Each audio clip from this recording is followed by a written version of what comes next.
What's up, guys? Today we are taking a look at the Vatic Pro Flash 16mm and 14mm paddles. Vatic is the only company I haven't covered yet on this channel, so let's dive in and take a look at it. Before we do that, I just want to say thanks to everyone who watched my Rhombus Pulsar first look video. Moving forward, I will be using that style of video much more. Unfortunately, my brother's out of town right now, and he wasn't able to help me film this video in that same format. But it will be coming back, and I appreciate everyone who gave me feedback. The price of the Vatic Pro flashes is $139.99, but with discount code PBStudio, you can save $10 on your order. It comes in a 16mm and 14mm variation, has a polymer core, T700 raw carbon fiber face, a hybrid shape that measures 16.25 inches in length, and has a 5.4 inch handle length with a 4.25 inch grip circumference. The weight is 7.9 to 8.3 ounces, and the swing weight of the Flash 14mm is 111, while the Flash 16mm is 115. In addition, the RPM of the Flash 16mm was 1862, while the 14mm was 2049. Now, with those RPM numbers, you might be wondering why the drastic difference, and of course, there's always a difference because sometimes you get a paddle that's more gritty, sometimes you get one that's less gritty, but one of the reasons I think the numbers are different is because one of the flashes is using the old thicker style peel ply, or what people have been calling a carbon fiber weave. Again, it's not actually carbon fiber weave, but one day we'll finally make a video on that topic. It's just a whole big can of worms. And then the other one is using the smaller weave, quote-unquote, pattern that some of the newer thermoform paddles have been using, like Legacy and 6.0. Or you could also just chalk it up to one being more rough than the other, but I thought I'd mention that that's why they're probably different. Other features include foam injection, thermoforming, and a 90-day warranty window, which, as far as I'm aware, is the lowest warranty period of the current thermoforming companies. Most of them are 6 months. Now, looking at the specs, you may be asking yourself, Chris, isn't this just a cheaper 6.0 double black diamond?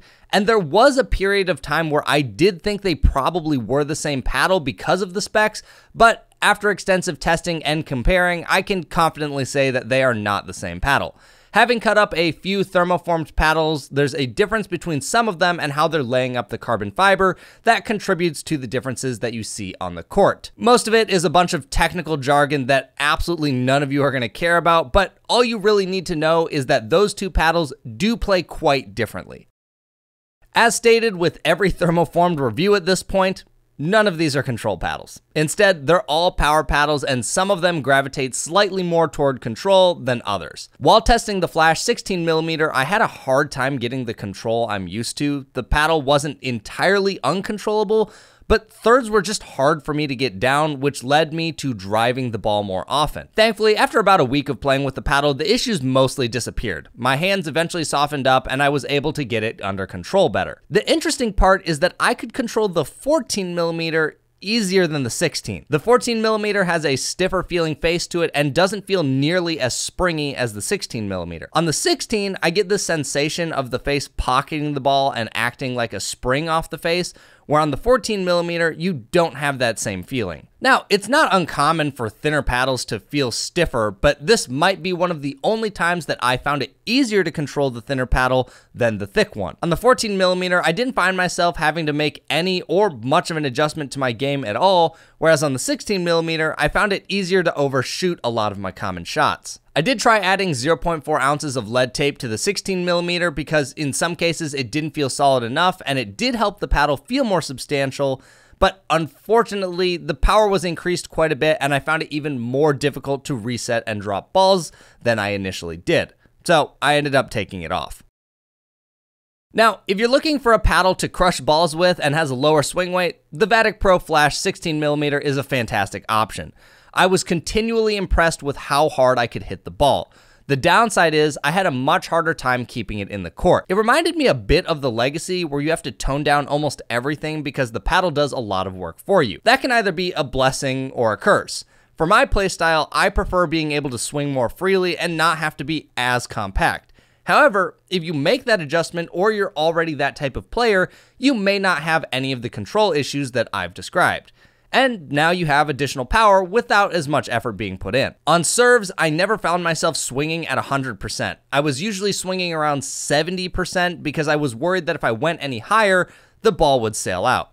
Again, oddly enough, I only experienced this on the 16mm. For some reason, I felt I could swing much harder on the 14mm and had no issue keeping it in. When I had the lead tape on the 16mm, drives felt extremely penetrating. I honestly loved how it felt for putaways and drives, but unfortunately, it just made resetting too much of an issue and I couldn't stick with it. I didn't find the 14mm to have insane power on drives, but it was just right for me. It never felt like it lacked power or that it needed lead tape.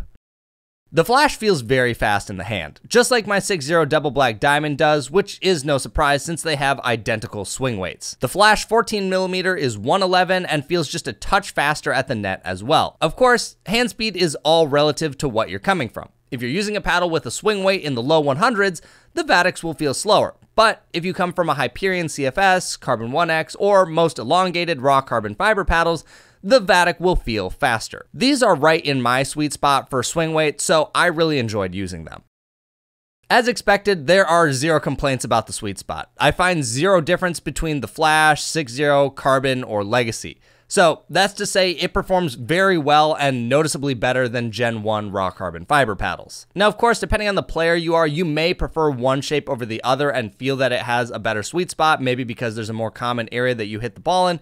But for me, and having hit all of these shapes, I really couldn't tell you that there's a massive difference in terms of sweet spot. They honestly all felt about the same. Overall, the Vatic flashes are really good paddles. While I still prefer my 6.0 double black diamond, I think the cheaper price point of these are very appealing, even if they don't play the same. In my opinion, the flash hits noticeably harder than a double black diamond, but still retains the same swing weight and hand speed.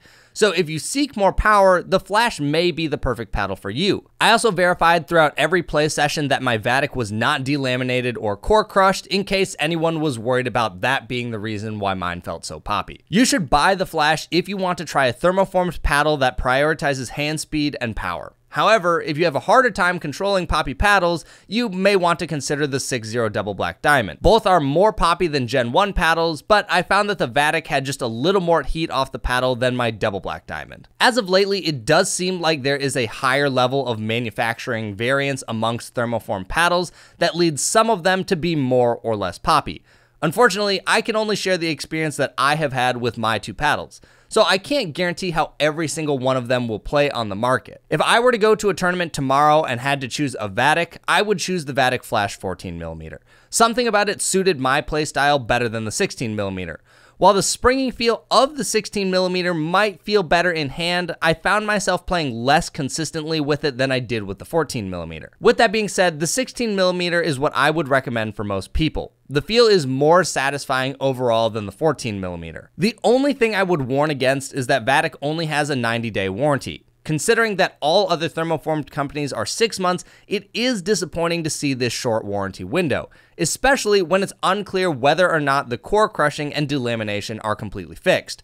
On the other hand, my friend Josh, or the Delaminator, has been unable to break a Vatic Pro Flash 16mm in the last 1.5 months or so, which is a great sign, but I can't tell you that it means we won't see any more issues. Seeing a 90-day warranty doesn't inspire a lot of confidence that they believe the product will last. Assuming core crushing and delamination continue to not be an issue, the Vatics are probably the best paddles you can buy under $150 right now. So there are my thoughts on the Vatic Pro Flash line. If you guys enjoyed this video, make sure to click like and subscribe, and I'll catch you in the next one.